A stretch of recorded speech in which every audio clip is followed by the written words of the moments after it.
बहुत समय पहले की बात है। एक साहूकार के 7 बेटे और उनकी एक बहन करवा थी। सभी सातों भाई अपनी बहन से बहुत प्यार करते थे, यहाँ तक कि वे पहले उसे खाना खिलाते और बाद में स्वयं खाते थे। एक बार उनकी बहन ससुराल से मायके आई हुई थी। शाम बहुत समय पहले की बात है। एक साहूकार के 7 बेटे और उनकी एक बहन करवा थी। सभी सातों भाई अपनी बहन से बहुत प्यार करते थे, यहाँ तक कि वे पहले उसे खाना खिलाते और बाद में स्वयं खाते थे। एक बार उनकी बहन ससुराल से मायके आई हुई थी। शाम को भाई जब अपना व्यापार व्यवसाय बंद कर घर आए तो देखा उनकी बहन बहुत व्याकुल थी। सभी भाई खाना खाने बैठे और अपनी बहन से भी खाने का आग्रह करने लगे, लेकिन बहन ने बताया कि उसका आज करवा चौथ का निर्जल व्रत है। वह खाना सिर्फ चंद्रमा को देखकर उसे अर्घ देकर ही खा सकती है। चूँकि चंद्रमा अभी तक नहीं निकला था, इसलिए वह भूख प्यास से व्याकुल हो उठी है।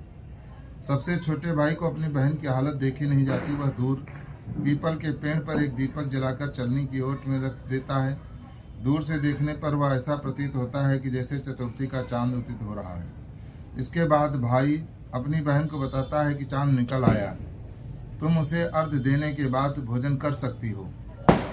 बहुत खुशी के मारे सीढ़ियों पर चलकर चांद को देखती है, उसे अर्घ देकर खाने बैठ जाती है। वह पहला टुकड़ा मुंह में डालती है तो उसे छींक आ जाती है। दूसरा टुकड़ा डालती है तो उसमें बाल निकल आता, और जैसे ही तीसरा टुकड़ा मुंह में डालने की कोशिश करती है तो उसके पति की मृत्यु का समाचार उसे मिलता है। वह बौखला जाती है। उसकी भाभी उसे सच्चाई से अवगत कराती है कि उसके साथ ऐसा क्यों हुआ। करवा चौथ का व्रत गलत तरीके से टूटने के कारण देवता उससे नाराज हो गए और उन्होंने ऐसा किया। सच्चाई जानने के बाद करवा निश्चय करती है कि वह अपने पति का अंतिम संस्कार नहीं होने देगी और अपने सतीत्व से उन्हें पुनर्जीवन दिलाकर रहेगी। वह पूरे 1 साल तक अपने पति के शव के पास बैठी रहती है, उसकी देखभाल करती, उसके ऊपर उगने वाली सुई नुमा घास को वह एकत्रित करती जाती है। 1 साल बाद फिर करवा चौथ का दिन आता है। उसकी सभी भाभियां करवा चौथ का व्रत रखती। जब भाभियां उससे आशीर्वाद लेने पास आती तो वह प्रत्येक भाभी से यम सुई ले लो, पी सुई दे दो, मुझे भी अपनी जैसी सुहागिन बना दो, ऐसा आग्रह करती है। लेकिन हर बार भाभी उससे अगली भाभी से आग्रह करने का कह चली जाती है। इस प्रकार जब 6ठे नंबर की भाभी आती है तो करवा उसे भी यही बात दोहराती है। यह भाभी उसे बताती है कि चूंकि सबसे छोटे भाई की वजह से उसका व्रत टूटा था, अतः उसकी पत्नी में ही शक्ति है कि वह तुम्हारे पति को दोबारा जीवित कर सकती है। इसलिए जब वह आए तो तुम उसे पकड़ लेना और जब तक वह तुम्हारे पति को जिंदा न कर दे उसे नहीं छोड़ना। ऐसा कहकर चली जाती है।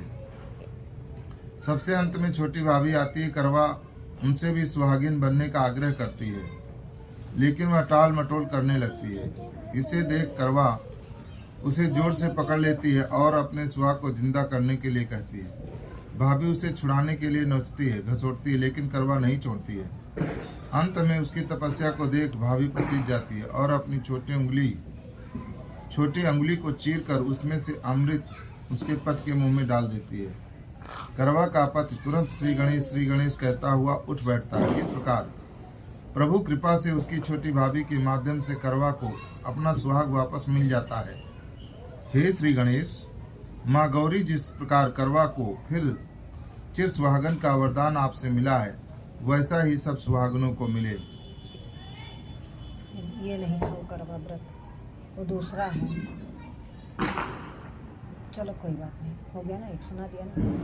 चलो जय करवा माता की, चलो पूजा कर लो। बोलो करवा चौथ माता की जय। जय गणेश, हर हर महादेव।